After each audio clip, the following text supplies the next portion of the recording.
Hello friends, তোমরা দেখতে পাচ্ছ আমরা ক্লায়েন্টের লোকেশানে চলে এসেছি। তো আমাদের বাড়ির থেকে ক্লায়েন্টের লোকেশানটা বেশি দূরে না, এই মিনিট ৫ মতন হবে।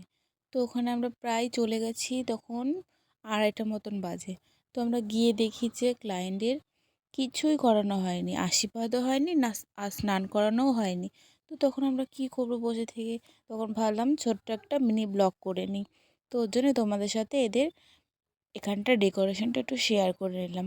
তো তোমরা জানিও কেমন লাগছে এদের এখানে ডেকোরেশনটা সাজানো।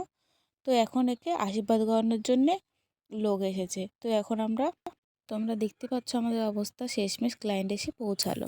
হাই সুপর্ণা। হ্যালো। তুমি আজকে সুপর্ণার বিয়ে, তো আজকে আমি চলে এসেছি এর বাড়িতে।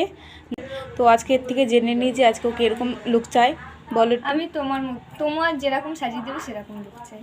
মানে তুমি আমার মতন, মানে আমি যেরকম সাজিয়ে দেবো সেরকম? হ্যাঁ। ঠিক আছে, তাহলে দেখছি কতটা ওকে ওর মন মতো করে দিতে পারি, বা আমি আমার মতো করে। তো তোমরা দেখতেই পাচ্ছ ওকে আমি পুরো ফুল রেডি করে দিয়েছি। তুমি বলো বা তোমাকে কেমন লাগছে? খুব ভালো লাগছে। তুমি পুরো স্যাটিসফাই তো? হ্যাঁ। তোমরা সবাই একটু কমেন্ট করে জানিও ক্লায়েন্টের মনের মতন বা আমার মনের মতন করে ওকে কতটা রেডি করাতে পারলাম।